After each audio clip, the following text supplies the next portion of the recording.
I'm Jennifer S. Benson, and I survived a serial killer. Estamos de vuelta con un nuevo episodio y en esta ocasión una de las series favoritas de este canal, que es Sobreviví a un asesino. La serie en la que te mostramos casos increíbles de personas que sobrevivieron para contar ellas mismas sus historias. En este episodio hablaremos de cómo Jennifer Asbenson sobrevivió a un asesino.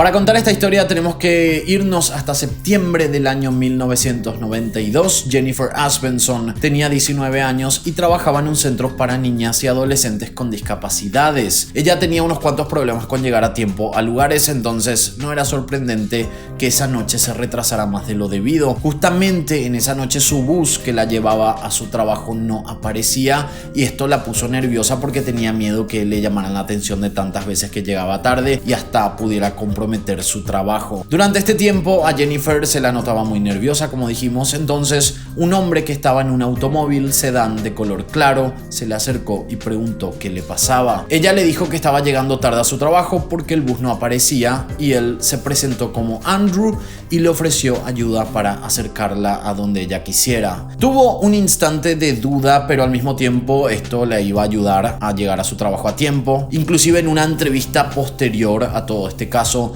declaró que en ese momento pensó que este hombre era un enviado de Dios para ayudarla. Jennifer subió al auto, pero no dejó de mostrarse cuidadosa e inclusive un poco paranoica. Su acompañante, en cambio, no mostró ninguna actitud sospechosa y todo el camino intentó llevar una charla amena haciendo unas cuantas preguntas. Jennifer contestó con algunas que fueron evasivas y algunas con verdades. Le comentó, por ejemplo, que salía de trabajar a las 6 de la mañana. Esta era una información real que le había dado a este hombre y a Andrew esto pareció iluminarle por alguna razón. Entonces, sin perder un segundo, le propuso pasar a buscarla a esa hora para que pudieran desayunar juntos. Cuando llegaron al destino, Jennifer le dijo que no iba a poder ir a lo del desayuno al día siguiente, pero que de todos modos le daría su número de teléfono para que hablaran en un futuro. Ella le dio un teléfono falso y él lo anotó en un papel que tenía a mano. Luego se bajó normalmente y entró a su trabajo y por suerte llegó a tiempo. Muchas de las declaraciones de cómo Jennifer se sintió en estos momentos salieron a la luz cuando ella las hizo de manera pública. En este momento, por ejemplo, ella había declarado que se había sentido culpable por el hecho de que este hombre no la intimidaba, sino que le daba cierta pena y que incluso llegó a sentirse mal por haberse mostrado desconfiada al comienzo. Al final llegó a tiempo a su trabajo, como dijimos, y se prometió a sí misma en levantarse más temprano los días siguientes para que no le vuelva a pasar, porque obviamente ella no quería perder su trabajo. Hasta aquí todo parece más que bien y normal, hasta que Andrew reapareció en la vida de Jennifer.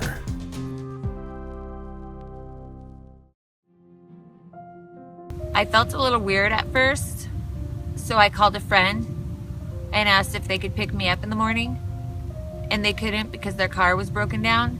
Cuando su jornada laboral ya había terminado y Jennifer se estaba disponiendo a caminar hacia la parada para volver a la casa, vio que alguien la saludaba desde la acera del otro lado. Era Andrew, el mismo hombre que le había dejado en la noche anterior. Y casi sin pensarlo, a pesar de que algunas alarmas se le encendieron en su cabeza, ella se acercó hasta el vehículo. Él abrió la puerta del asiento de acompañantes y la invitó a subir. Lo interesante de esta historia es que Jennifer volvió a tener una pequeña duda al subirse de nuevo, como una corazonada. Analizó que en el primer viaje le pareció un buen hombre, además no era robusto ni parecía peligroso, y también pensó que si le quería hacer daño ya lo hubiera hecho en el primer viaje. Lo que le llamaba la atención era que ella le dijo que no para ir a desayunar, pero igual él estaba ahí. Bastante creepy, te diré. De igual manera se subió con Andrew pensando que quizás exageraba en dudar tanto de este hombre. Mientras avanzaba el auto, Andrew empezó a abandonar su tono amistoso. Sin muchos rodeos le preguntó por qué le había mentido con respecto al número de teléfono. Jennifer se dio cuenta que las cosas se estaban poniendo extrañas, evaluó bajarse, pero el vehículo empezó a avanzar a mayor velocidad. Ella le dijo que probablemente se habría confundido en algún dígito del número de teléfono, que quizás ella se confundió con una línea que tenía antes. A esta altura la cara de Andrew ya no era de felicidad, sino que se notaba que estaba muy enojado. En un momento, él la agarró del pelo y con fuerzas la golpeó contra el salpicadero del auto.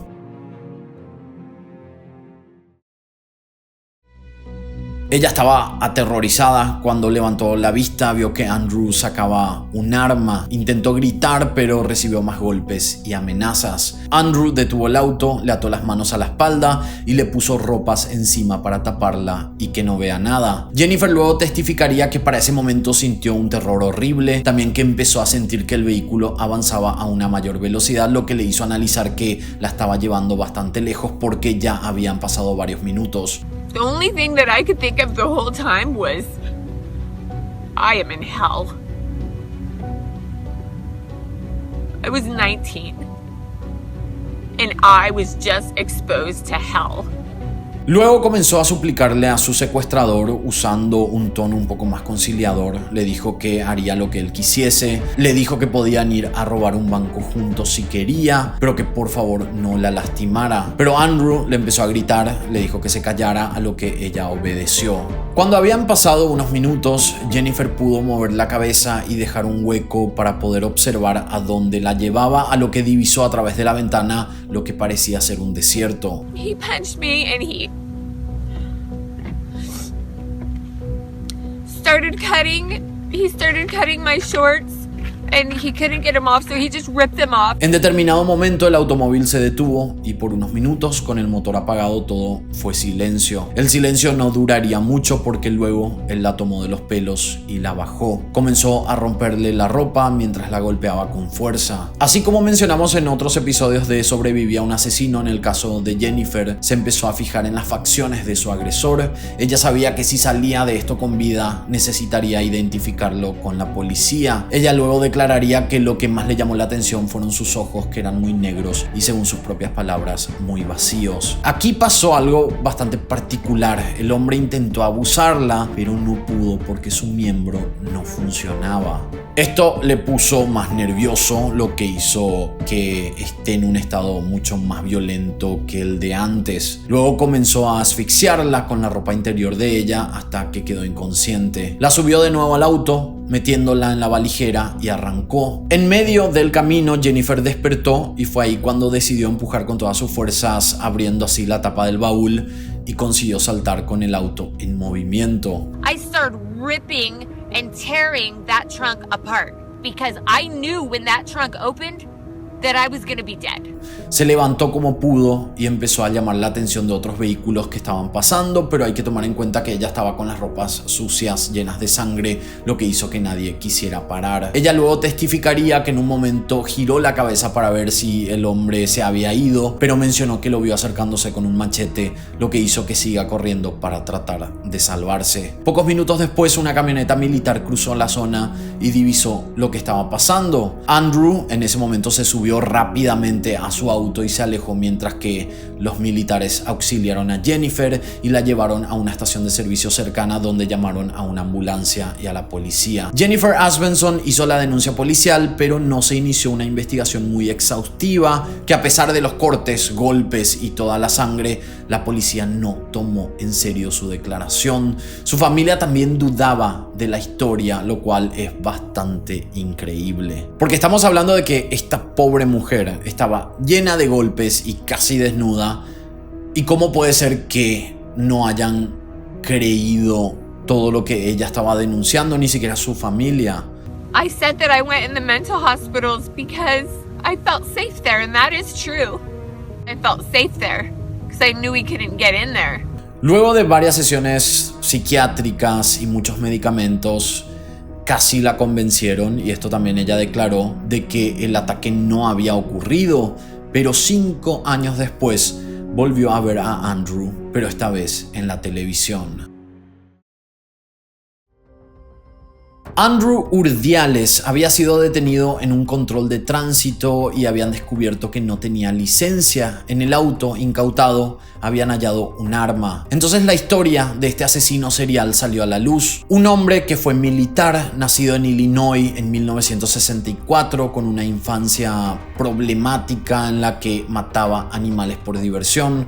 Sus técnicas aprendidas en el ejército las usaba en contra de sus víctimas. Cuando fue arrestado, fue el propio Urdiales quien confesó los crímenes con detalles. Así se probó la conexión entre cada asesinato y también confesó el ataque a Jennifer. Cuando se le preguntó por un motivo, Urdiales no dio ninguno. Su único razonamiento para las autoridades a esta altura era que se irritaba cuando las mujeres suplicaban por sus vidas.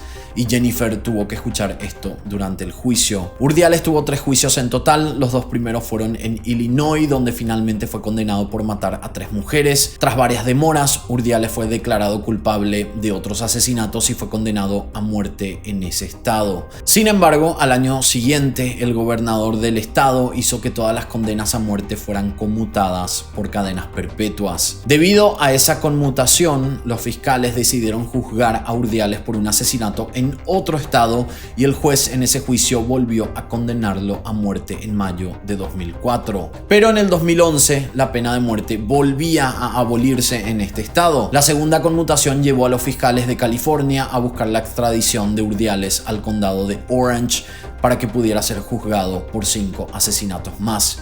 En mayo del año 2018, Urdiales fue declarado culpable y condenado a muerte por tercera vez el 5 de octubre del 2018 y como dato extra bastante interesante, Jennifer Asbenson testificó en los 3 juicios.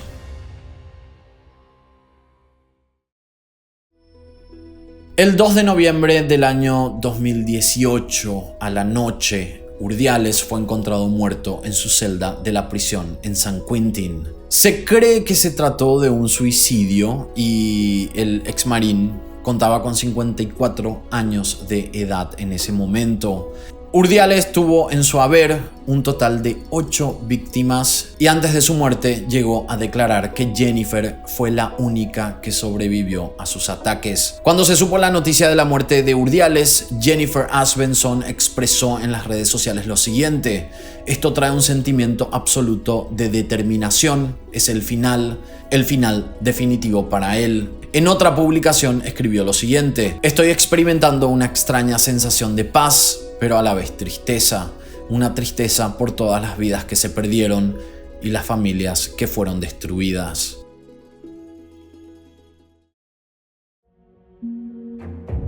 En el aniversario número 24 de su secuestro, que fue en el año 2017, Jennifer Asbenson regresó al lugar donde fue llevada por Urdiales en el Desert Hot Springs, en California.